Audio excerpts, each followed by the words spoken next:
Մայրաքաղաքի վարչական շրջաններում շարունակվում են բակերի, խաղաղապարակների և մի շարք այլ ծրագրերով նախատեսված շինաշխատանքները։ Թեմայի շուրջ գործակարգավարական խորհրդակցությանն այսօր մանրամասներ հայտնեցին վարչական շրջանների ղեկավարները։ Դավթաշեն վարչական շրջանում 2025 թվականի բակերի բարեկարգման ծրագրերով նախատեսված և պլանավորված է 4 բակերի բարեկարգման աշխատանքներ, որոնց մեջ ներառված են 5 դաշտ, 4-ը ֆուտբոլի և 1-ը թենիսի, ինչպես նաև առանձին խաղահրապարակներ։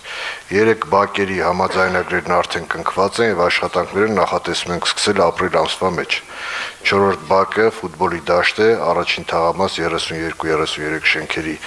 մոտ, որի նախագծման աշխատանքներն ավարտական փուլում են։ Փետրվարի երկրորդ կեսից մայրաքաղաքում սկսվել են տունկի աշխատանքները։ Կանաչապատում և շրջակա միջավայրի պահպանություն հողակի տնօրեն Արմեն Բեգոյանի խոսքով առաջին անգամ է, որ ձմեռային հատվածում իրականացվել է մշտադալարների տունկ։ Արդյունքում Երևանում տնկվել են 250 մշտադալար հասուն ծառատեսակներ, հիմնականում սոճիներ և եղևնիներ։ Պարոն փոխքաղաքապետ, ուզում եմ ձեզ նաև զեկուցել, որ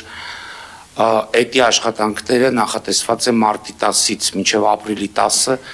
սակայն հաշվի առնելով եղանակային պայմանների կտրուկ տաքացումը հնարավոր է, որ քաղաքի հարավային շրջաններում այդ աշխատանքներն ավարտվեն ապրիլի 1-ին։ Բեգոյանն ասաց, որ զուգահեռ մարտի 20-ից Թումանյան փողոցում սկսվել է կենսունակությունը կորցրած կամ դրան մոտ գտնվող խիստ դեֆորմացված ծեր, հիվանդ ծառերի փոխարինման աշխատանքները, որոնց 60%-ն իրականացվել էր դեռ նախորդ տարի։ Եվ Թումանյան փողոցը բերվել է վերջնական տեսքի, փողոցից հեռացվել են հիմնական բացառապես կարելի ասել թեղի տեսակի ծառատեսակներ։ Այս հատվածում, այս երկրորդ հատվածում փորձել ենք պահպանել թվով 30 քիչ թե շատ այսպես վտանգավորության աստիճան չունեցող 30 թեղի տեսակի ծառատեսակներ, որը ըստ մասնագետների չունեն այս պահին տապալման վտանգ։ Այս փողոցից այս անգամ հեռացվել է 80 ծառ, փոխարենը տնկվել ցերսիս տեսակի 90 ծառատեսակ և լրացուցիչ բացվելու է տարիների ընթացքում տնտեսվարողների կողմից փակած, զավթած շուրջ 30 բնաբաժակ։ Ընդհանուր առմամբ այս երկրորդ հատվածում տնկվելու է 129 ծառատեսակ։ Եվ ընդհանուր Թումանյան փողոցի մասով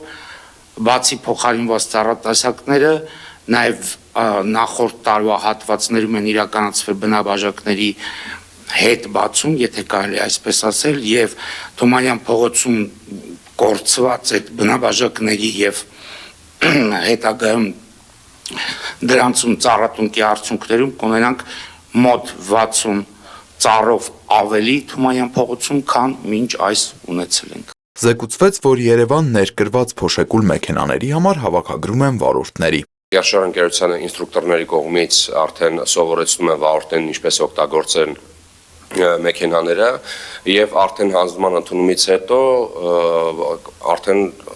կսկսեն աշխատանքներ իրականացնել։ Նախատեսում ենք մոտ ապրիլի 5-ից 7-ի կողմերը արդեն